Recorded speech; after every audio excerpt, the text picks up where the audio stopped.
네, 여러분 안녕하십니까. 지금 더불어민주당이 부동산 문제 때문에 난리가 났습니다. 허울 좋은 우세 판단, 지금 계속 나오고는 있지만 내부적으로는 비상이 걸렸다. 이런 분석입니다. 그 1번 타자가 양문석입니다. 경기 안산갑 국회의원 공천을 받아서 지금 후보가 돼 있는데요. 노무현 전 대통령을 불량품이다, 매국노다 해가지고 제일 처음에는 설화로 이게 촉발되는 것 아니냐 그런데 알고 보니 더 큰 부동산 문제가 불거져 나온 겁니다. 서울 잠원동에 30억이 넘는 현재는 40몇 억이 간다 이런 얘기도 있습니다만 아무튼 이 양문석 딸 11억을 대출을 받았는데 사업자로 대출을 받은 겁니다. 당시에 이 주택 구입을 위한 대출은 금지되어 있던 문재인 정권 시절이었습니다. 그래서 이걸 이제 편법으로 딸을 이용해서 11억 대출을 받았는데 딸은 사업을 전혀 할 생각도 없고 하고 있지도 않았고 캐나다로 어학연수를 갔다는 게 밝혀졌는데 이것은 이른바 작업 대출하고 닮은 꼴이다 이런 얘기가 나오고 있습니다. 2022년, 2023년 금감원이 대거 적발한 저축은행 불법 작업 대출하고 구조가 유사하다. 이제 이런 겁니다. 대출 요건이 안 되는데 서류를 위 변조해서 대출을 받게 하는 것이다. 이제 이런 거죠. 가짜 서류 내가지고 사업도 하지 않는데 사업하는 것처럼 이제 대출을 받은 것, 이걸 작업 대출이라고 한다는 겁니다.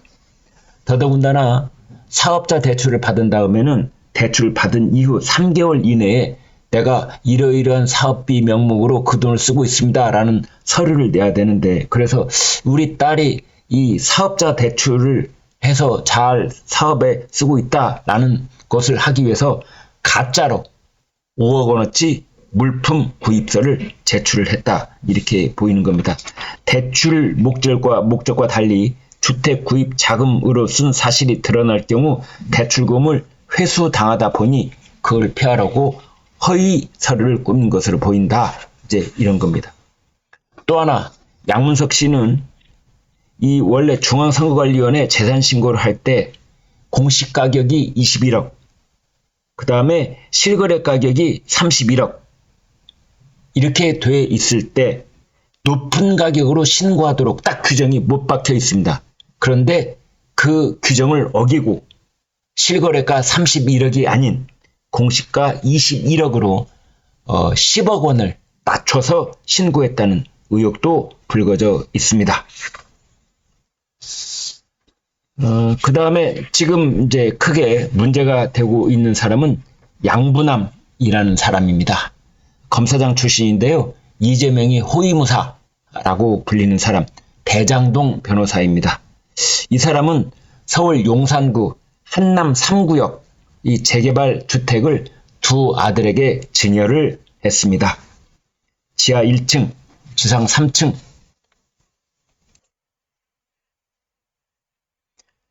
이 주택은 구입 가격은 9억 3,600만 원, 공시가 기준으로 그렇게 돼 있는데 시세는 30억이 훨씬 넘을 것으로 그렇게 보이고 있습니다. 두 아들에게 이것을 절반씩 나눠서 증여를 했고 그 증여세까지도 양부남 검사가 대신 내줬다. 대장동 변호사 지금은 양부남 아빠 찬스다. 지금 이렇게 돼 있습니다. 그 다음에 그 서울 성수동에 주택을 사서 또 내부 정보를 미리 입수한 것 아니냐 이런 의혹에 휩싸여 있는 현대차 사장 출신 공영훈 경기도 화성을 이 사람은 현대차그룹 계열사인 현대글로비스에 딸을 취업시켜준 것 아니냐 이런 의혹이 제기가 돼 있습니다. 이준석 개혁신당 대표가 복수의 제보자가 공 후보자의 딸이 현대자동차 그룹의 핵심 계열사인 현대글로비스에 취업하고 재직 중이라는 제보를 해왔다라고 밝혔습니다. 이에 대해서 이제 공영훈 후보 측은 현대차에 재직할 당시에 딸이 현대글로비스에 공채로 입사해 현재도 재직 중인 것은 맞다라고 밝혔습니다. 공채로 이제 현대글로비스에 들어갔다고 했는데 이 의혹이 공채로 들어갔다고 그래서 그 과정이 말끔하게 지금 이제 해명이 됐다. 이렇게는 볼 수 없기 때문에 그 의혹은 계속 꼬리를 물고 있습니다. 아무튼 공룡은 아들에게 저녁 선물로 성수동의 30억 주택을 증여했던 그 사람입니다. 여기서 전체적으로 인원 점검을 한번 해보겠습니다. 너무 많아서 인원 점검하지 않으면 때로는 뭐가 누락되는 느낌을 감출 수가 없기 때문이지요. 따져봤더니 지금 양문석 얘기하고 있죠. 그 다음에 공룡은 얘기하고 있죠. 그 다음에 세 번째로는 38억 원대 부동산을 사들이면서 37억 원의 빚을 져서 갭투기 의혹을 받은 세종갑 이영선 후보, 이 사람은 공천이 취소가 됐습니다. 그 다음에 네 번째로는 문재인 정부 당시에 반부패 비서관을 하다가 부동산 문제로 경질이 됐었는데 알고 보니 그 뒤로 이 서울 마곡동 상가, 아파트 등 부동산만 80억 원 신고했는데 은행 채무가 56원, 김기표, 현재 경기 부천을입니다. 그런가 하면은 서울 관악갑에 지역구에 오피스텔 11채를 보유하고서도 청년 주거난 해소를 외치고 있는 박민규 후보. 그리고 이제 양부남, 지금 말씀드렸죠? 다시 한번 말씀드리겠습니다. 양문석, 공룡은, 이영선, 김기표, 박민규, 양부남, 이렇게 6사람 말씀을 드리겠습니다.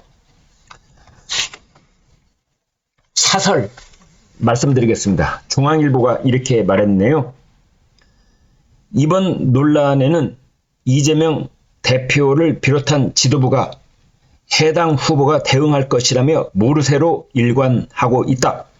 깔아뭉개도 어차피 당선된다는 배짱인가. 유권자들은 민주당의 판단을 예의주시하고 있다. 이렇게 질타를 했습니다. 세계일보 사설입니다. 민주당은 이러한 점들이 개인사라면서 수수방관하는 모양새다. 일부 인사는 깊이 사죄하면 되는 것이지 사퇴할 사안은 아니다 라고 하고 있다. 사태의 심각성을 모르는 것 같아 기가 막힐 따름이다. 문재인 정부 당시 집값 폭등과 핵심 인사들의 투기 의혹으로 주요 선거와 대선에서 패한 사실을 벌써 잊은 것인가. 당시 집값 폭등으로 영끌에 나선 청년들은 지금도 빚으로 고통받고 있다. 행정안전부는 유권자의 올바른 선택을 위해 업계 관행이라는 양문석 후보 주장의 사실관계를 신속히 파악해 밝힐 필요가 있다. 말로만 공정과 정의를 외치면서 200석 운운하는 야당의 위선적 행태에 국민들 억장만 무너진다. 이렇게 질타했습니다. 고맙습니다.